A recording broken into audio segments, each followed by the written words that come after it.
BSc part second की जो thermodynamics का जो हम पार्ट सेकंड पढ़ रहे थे, ऊष्मा इंजन, भाप इंजन वाला, उसमें आज हम जो है कारणों के द्वारा दी गई प्रमेय पर डिस्कस करेंगे।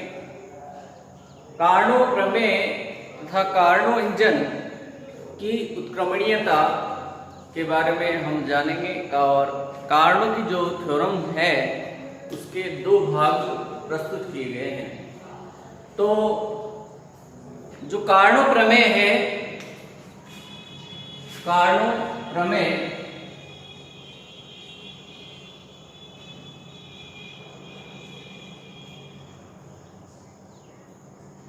कार्नो प्रमेय के मुख्य रूप से दो भाग हैं और इसको मैं आपको जो है थोड़ा सा डिस्क्राइब कर दूं।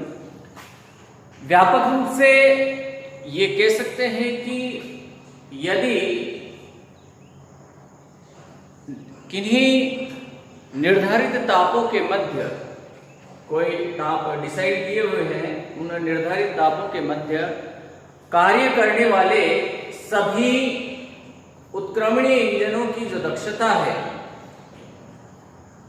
कार्य करने दो निर्धारित तापों के मध्य कार्य करने वाले सभी उत्क्रमणीय इंजनों की जो दक्षता है वो समान होती है तथा एक उत्क्रमणीय इंजन की जो दक्षता है वो अधिकतम होती है, मैक्सिमम होती है। यह कार्यकारी पदार्थ की प्रकृति पर निर्भर नहीं करती है कि कार्यकारी पदार्थ की प्रकृति क्या है।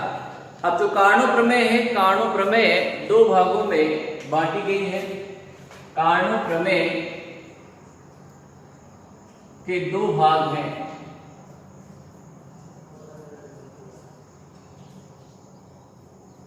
नंबर 1, प्रथम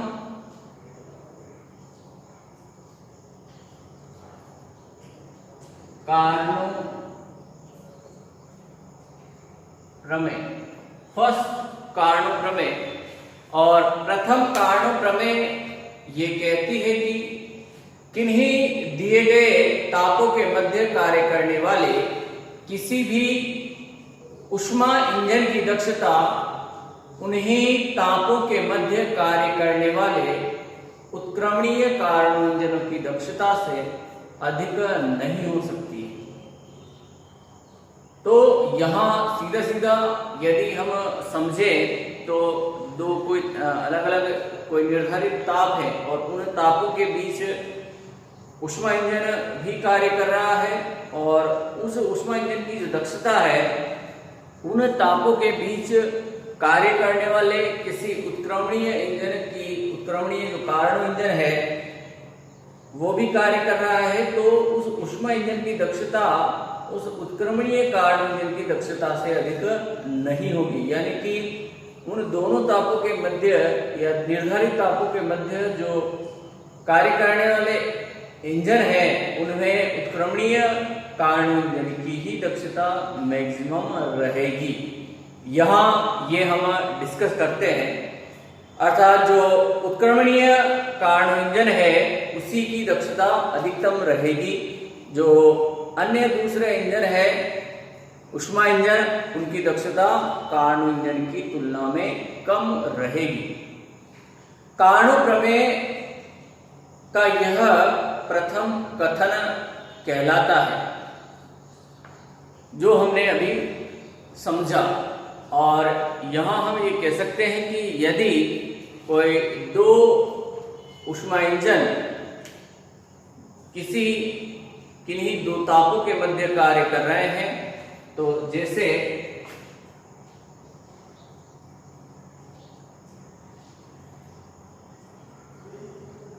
एक रिवर्सिबल और एक अनुक्रमणीय रिवर्सिबल कार्नो इंजन दो अलग अलग तापों के मध्य कार्य कर रहे हैं, T1 केल्विन और ये T2 केल्विन, दो तापों के बीच यदि वर्क करते हैं तो यहाँ जो उत्क्रमणीय कार्नो इंजन है उसकी दक्षता उन दोनों तापों के मध्य कार्य करने वाले अनुत्क्रमणीय इंजन की दक्षता से अधिक होगी। तो यहां सीधा सीधा हम कह सकते हैं कि eta R is greater than to eta I, ये प्रतिबंध यहां लागू होता है। और इसके अकॉर्डिंग हम कह सकते हैं कि दो विभिन्न तापों के मध्य कार्य करने वाले ऊष्मा इंजन की दक्षता उत्क्रमणीय कार्नो इंजन की दक्षता से कम होती है, अर्थात जो उत्क्रमणीय कार्नो इंजन है उसकी दक्षता सर्वाधिक या अधिकतम होती है। तो ईटा से हम दक्षता को रिप्रेजेंट करते हैं, तो eta R is greater than to eta I, यानी कि ईटा आर जो रिवर्सिबल कार्नो इंजन है, उत्क्रमणीय कार्नो इंजन है, उसकी दक्षता इरिवर्सिबल की तुलना में अधिक रहती है। ये कार्नो की फर्स्ट का जो प्रमेय का प्रथम कथन है वो ये है। दूसरे कथन पर की हम बात करते हैं, तो कार्नो के दूसरे कथन पर हम चर्चा करते हैं, और उसका दूसरा कथन है द्वितीय कार्नो प्रमेय के रूप में, द्वितीय कार्नो प्रमेय के रूप में यह कथन प्रस्तुत है। तो द्वितीय कार्नो प्रमेय के अकॉर्डिंग वो कहता है कि किन्हीं दिए गए तापों के मध्य, किन्हीं दिए गए तापों के मध्य कार्य करने वाले सभी उत्क्रमणीय इंजनों या सभी उत्क्रमणीय जो इंजन है उन इंजनों की जो दक्षता है वो एक समान होगी। यानी कि एक बार मैं फिर रिपीट कर रहा हूं कि किन्हीं दिए गए तापों के मध्य कार्य करने वाले सभी उत्क्रमणीय इंजनों की जो दक्षता है वो एक समान रहेगी। यहां जो कार्यकारी पदार्थ है उस कार्यकारी पदार्थ की प्रकृति पर उस इंजन की दक्षता निर्भर नहीं करती। जो दक्षता है वो स्रोत और सिंक दोनों के तापों पर निर्भर करती है। जो दो ताप लिए गए हैं उन दोनों तापों पर निर्भर करेगी। यहाँ कार्यकारी पदार्थ की प्रकृति पर दक्षता निर्भर नहीं करती है। तो हम ये कह सकते हैं कि इसको समझते हैं ब्लॉक डायग्राम के अकॉर्डिंग कि यहाँ हमारे पास दो अलग अलग ताप हैं, T1 केल्विन और T2 केल्विन। इन दो T1 और T2 केल्विन तापों के मध्य हमारे पास दो उत्क्रमणीय इंजन R और R' वर्क कर रहे हैं। तो दो या यह कह सकते हैं कि किन्हीं दिए गए दो तापों के मध्य यदि उत्क्रमणीय इंजन कार्यरत है तो उन सभी उत्क्रमणीय कार्नो इंजनों की दक्षता एक समान रहेगी, अर्थात eta R is equal to eta R dash, यह कंडीशन लागू होगी। यहां हम ये नहीं कह सकते कि eta R is greater than to eta R dash, ये गलत है, और eta R dash is greater than to eta R, ये भी गलत है। अर्थात दोनों जो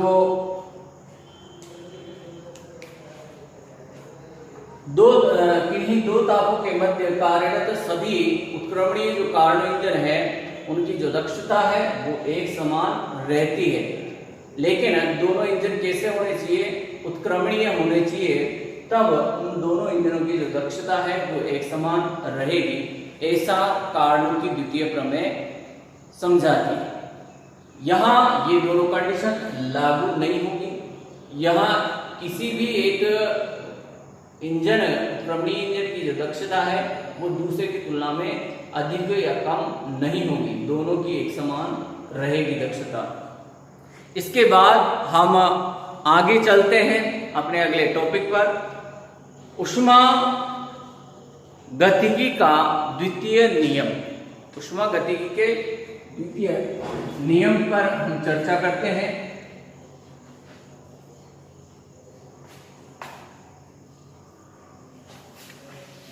तो ऊष्मागतिकी के द्वितीय नियम को हम पढ़ते हैं। तो जो ऊष्मागतिकी का प्रथम नियम हमने पढ़ा था कि कोई निकाय जिसने dq ऊष्मा ग्रहण की है और उस ऊष्मा को ग्रहण करके या उस ऊर्जा को ग्रहण करके dq ऊर्जा को ग्रहण करके उससे कुछ कार्य dw वो करती है, तो शेष जो बची हुई ऊष्मा है वो डेल्टा Q के रूप में लेते हैं। Delta Q is equal to du minus dw। ऐसा हमने जो है ऊष्मागतिकी के प्रथम नियम के अंतर्गत पढ़ा था। और ऊष्मागतिकी का जो प्रथम नियम हमने पढ़ा था वह ऊर्जा के संरक्षण पर आधारित है, यानी कि हम उसको सीधा सीधा ऊर्जा संरक्षण नियम कह सकते हैं कि कहाँ कितनी ऊर्जा कहाँ निवेश हुई, इसके बारे में हम उसमें डिस्कस करते हैं कि ऊर्जा का कौन सा भाग कहाँ वर्क में कितना गया, इसके अलावा शेष जो ऊर्जा है कितनी बची वो प्रदर्शित करता है, यानी कि वह ऊर्जा संरक्षण पर आधारित है। किंतु यह जो नियम है प्रथम नियम, यह ऊष्मा के प्रवाह को प्रदर्शित नहीं करता है कि ऊष्मा का प्रवाह किस निकाय से किस निकाय की ओर होगा, और निकाय ऐसे कि उच्च ताप से निम्न ताप की ओर होगा या निम्न ताप से उच्च ताप की ओर होगा, यह डिसाइड नहीं कर सकते हम ऊष्मागतिकी के प्रथम नियम से। केवल और केवल ऊर्जा संरक्षण को प्रदर्शित करता है प्रथम नियम। तो इस कमी को दूर करने के लिए कि ऊर्जा का जो संचरण है किस डायरेक्शन में होगा, उच्च ताप से निम्न ताप की ओर होगा या निम्न ताप से जो है उच्च ताप की ओर होगा, इस चीज को इस बात की व्याख्या करने में प्रथम नियम असफल रहता है। तब ऊष्मागतिकी के जो द्वितीय नियम है उसकी आवश्यकता पड़ी और ऊष्मागतिकी के द्वितीय नियम की सहायता से जो है ऊष्मा के प्रवाह की दिशा को निर्धारित किया जाता है, उसकी डायरेक्शन का ज्ञान होता है हमें। तो ऊष्मागतिकी का जो द्वितीय नियम है उस द्वितीय नियम को दो भागों में बांटा गया है। पहला भाग हम पढ़ेंगे केल्विन व प्लांक का नियम, फर्स्ट पढ़ेंगे हम केल्विन प्लांक का नियम, और दूसरा क्लासियस का कथन। इन दो पार्ट में इस द्वितीय नियम को हम सीखेंगे। तो सबसे पहले हम फर्स्ट लेते हैं प्लांक व केल्विन का कथन। प्लांक व केल्विन का नियम।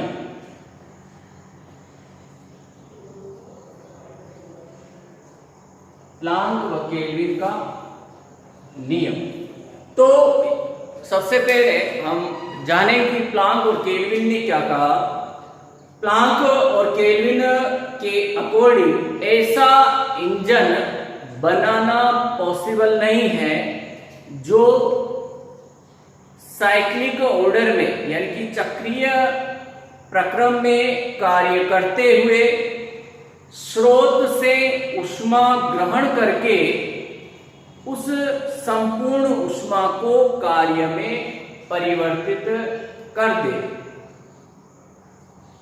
एक बार मैं फिर से इसको दोहरा रहा हूं। प्लांक व केल्विन के अनुसार ऐसा इंजन बनाना संभव नहीं है जो साइक्लिक ऑर्डर में चक्रीय प्रक्रम में कार्य करते हुए स्रोत से ऊष्मा ग्रहण करके उसे पूर्ण रूप से जो है कार्य में परिवर्तित कर दे। ऐसा पॉसिबल नहीं है कि कोई इंजन स्रोत से जितनी ऊष्मा ग्रहण कर रहा है उतनी ही ऊष्मा को कार्य में परिवर्तित कर दे, ऐसा संभव नहीं है। इंजन के लिए स्रोत के साथ साथ जो है सिंक का होना आवश्यक है, क्योंकि जो जितनी ऊर्जा हम स्रोत से ग्रहण कर रहे हैं उस संपूर्ण ऊष्मा को कार्य में परिवर्तित करना किसी भी इंजन के लिए संभव नहीं है। तो उस शेष बची हुई ऊष्मा को त्यागने के लिए, निष्कासित करने के लिए हमें सिंक की आवश्यकता होती है। तो इस प्रकार एक जो इंजन है वो स्रोत और सिंक दोनों के मध्य कार्य करता है। सोर्स से वो एनर्जी एब्जॉर्ब करता है और सिंक में बची हुई वर्क के बाद बची हुई जो एनर्जी है उसको वहां इमिटेट करता है। तो इस प्रकार हम कह सकते हैं कि जो है सोर्स होगा इंजन के साथ, तो वहां पर जो है सिंक की भी आवश्यकता होगी। और इसे हम ब्लॉक डायग्राम के द्वारा इस केल्विन प्लांक के कथन को ड्रॉ करते हैं। ब्लॉक डायग्राम से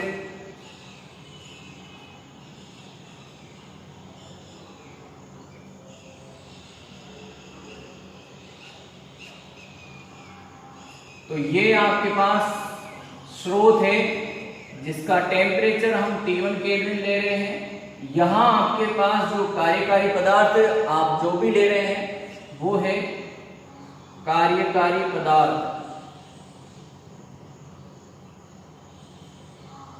ये यहां पर हमारे पास कार्यकारी पदार्थ है और ये हमारे पास T2 केल्विन टेम्परेचर है सिंक का, और इसके द्वारा W कार्य संपादित किया जा रहा है।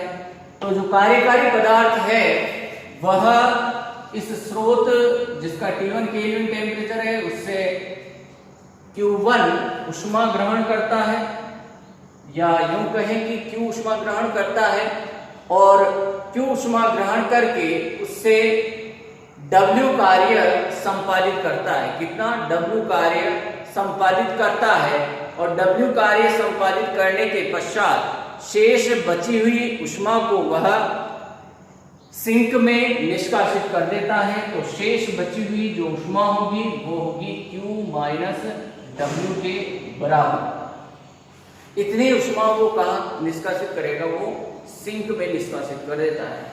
तो यह जो प्रक्रम है यह प्रक्रम पॉसिबल है। तो ऐसा प्रक्रम पॉसिबल है, लेकिन हम ये कहें कि कोई कार्यकारी कोई जो इंजन है उस इंजन में स्रोत से जितनी ऊष्मा ली गई उतने ही पूरी की पूरी ऊष्मा को जो है कार्य में परिवर्तित कर दिया गया हो, ऐसा पॉसिबल नहीं है। तो इस सिचुएशन को भी हम ब्लॉक डायग्राम के अकॉर्डिंग देखते हैं। ये T1 केल्विन सोर्स का, और ये यहां पर हमारे पास कार्यकारी पदार्थ, ये W कार्य में इसको परिणित कर देता है Q डैश ऊष्मा को लेकर के, और यहां ये सिंक से कनेक्ट नहीं होता है। तो ये जो सिचुएशन है ये पॉसिबल नहीं है कि जितनी ऊष्मा सोर्स से इंजन ग्रहण करेगा उस पूरी की पूरी ऊष्मा को वो कार्य में परिवर्तित कर दे, ऐसा कतई संभव नहीं है। ये केल्विन प्लांक ने अपने नियम के अंतर्गत कहा, यह पॉसिबल नहीं है, इम्पॉसिबल है, पॉसिबल नहीं है। तो ये जो सिचुएशन है ये संभव नहीं है। तो ये केल्विन प्लांक का नियम था। इसके ब्लॉक डायग्राम हमने देखे और ब्लॉक डायग्राम के अकॉर्डिंग हम इसको सीख सकते हैं कि कौन सी सिचुएशन पॉसिबल है और कौन सी सिचुएशन पॉसिबल नहीं है। इसके बाद हम बात करते हैं क्लासियस के कथन की। अब हमारे पास जो दूसरा कथन रहेगा क्लासियस का, उसको हम पढ़ते हैं। तो क्लासियस के कथन के अकॉर्डिंग जो क्लासियस ने नियम दिया, वो उसने बताया कि ऐसी कोई युक्ति या कोई एक ऐसा इंजन बनाना संभव नहीं है जो निम्न ताप की वस्तु से, जो निम्न ताप की जो बिना किसी बाह्य निकाय के या बिना किसी बाह्य एजेंसी की सहायता के जो है निम्न ताप वाली वस्तु से ऊष्मा को ग्रहण करके उच्च ताप वाली वस्तु या उच्च ताप की वस्तु की ओर या उच्च ताप वाले निकाय की ओर जो है निष्कासित कर दे या उसको स्थानांतरित कर दे, ऐसा बाह्य एजेंसी या किसी बाह्य निकाय के कार्य के बिना पॉसिबल नहीं है। कुल मिला के हम ये कह सकते हैं सीधी सीधी भाषा में कि बिना किसी बाह्य निकाय की सहायता के हम ऊष्मा का जो संचरण है निम्न ताप की वस्तु से उच्च ताप की वस्तु की ओर नहीं कर सकते। बिना किसी बाह्य एजेंसी की सहायता के हम ऊष्मा का जो स्थानांतरण है वह निम्न ताप की वस्तु से उच्च ताप की वस्तु की ओर नहीं कर सकते हैं। अर्थात जो ऊष्मा है निम्न ताप से उच्च ताप की ओर प्रवाहित नहीं होती है। सीधा सीधा जो ऊष्मा है, ऊष्मा का संचरण सदैव उच्च ताप की वस्तु से निम्न ताप की वस्तु की ओर रहता है, ऐसा हम सभी जानते हैं। और यदि हम ऊष्मा का संचरण निम्न ताप की वस्तु से उच्च ताप की वस्तु की ओर करना चाहे तो उसके लिए कोई न कोई बाह्य एजेंसी वर्क करेगी, ऐसा है। अब जो रेफ्रिजरेटर होते हैं, तो रेफ्रिजरेटरों की जो कार्यप्रणाली है वो इसी नियम पर आधारित होती है। और इसको हम देखते हैं कि तो जो रेफ्रिजरेटर है उनकी कार्यप्रणाली इसी क्लासियस के कथन पर आधारित होती है। तो बिना बाह्य एजेंसी के जो है हम ऊर्जा जो ऊष्मा है उसका स्थानांतरण निम्न ताप की वस्तु से उच्च ताप की वस्तु की ओर नहीं कर सकते हैं। इसका ब्लॉक डायग्राम हम देखते हैं। इसको ब्लॉक डायग्राम की सहायता से हम समझेंगे कि कैसे पॉसिबल नहीं है।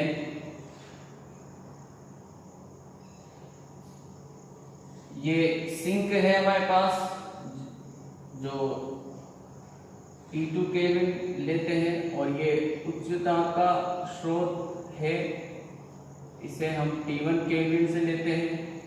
और ऊष्मा का संचरण यदि आप निम्न ताप की वस्तु से उच्च ताप की वस्तु की ओर करना चाहते हैं तो किसी न किसी बाह्य एजेंसी के द्वारा उस इंजन पर कार्य किया जाएगा, तभी संभव है। ये कोई बाह्य एजेंसी है, बाह्य एजेंसी के द्वारा उस इंजन पर बाह्य तौर पर जो है उस पर कार्य किया जाएगा, और कार्य करने के बाद ही जो है निम्न ताप की वस्तु से उच्च ताप की ओर ऊष्मा का जो स्थानांतरण है वह संभव होगा। दूसरा ब्लॉक डायग्राम हम देखते हैं, तो यह स्थिति संभव है यदि बाह्य एजेंसी वर्क करती है तो। लेकिन हम कहें कि बिना किसी बाह्य एजेंसी के डायरेक्ट ऊष्मा का जो स्थानांतरण है वह निम्न ताप की वस्तु से उच्च ताप की वस्तु की ओर हो जाए तो ऐसा पॉसिबल नहीं है बिना किसी बाह्य एजेंसी के। तो यह जो स्थिति है यह असंभव है। तो बिना किसी बाह्य एजेंसी के जो ऊष्मा का संचरण है वो निम्न ताप की वस्तु से उच्च ताप की वस्तु की ओर नहीं होगा। आपको कोई बाह्य एजेंसी से वर्क लेना ही पड़ेगा, तब जाकर के ही निम्न ताप की वस्तु से उच्च ताप की वस्तु की ओर ऊष्मा का स्थानांतरण होगा। ये स्थिति संभव नहीं है बिना बाह्य एजेंसी के ऊर्जा का जो स्थानांतरण है निम्न ताप की वस्तु से उच्च ताप की वस्तु की ओर हो रहा है, तो ये स्थिति पॉसिबल नहीं है। आज की क्लास में हम इतना ही पढ़ेंगे। कल हमारी जो नेक्स्ट क्लास होगी उसमें हम देखेंगे ऊष्मागतिक ताप पैमानों को, और ये मान करके चले कार्नो की थ्योरम्स, और जो ऊष्मागतिकी का द्वितीय नियम हमने पढ़ा है, यहाँ से 5 नंबर 10 नंबर के प्रश्न मैक्सिमम अपने यूनिवर्सिटी एग्जाम्स में और कॉम्पिटिटिव एग्जाम्स में भी जो है जो ऑब्जेक्टिव क्वेश्चन से आते हैं वो यहाँ से पुटअप होते हैं। तो इन टॉपिक्स पर हम अच्छे से अपना प्रभाव रखें, इनको अच्छे से पढ़ें। Thank you all of students.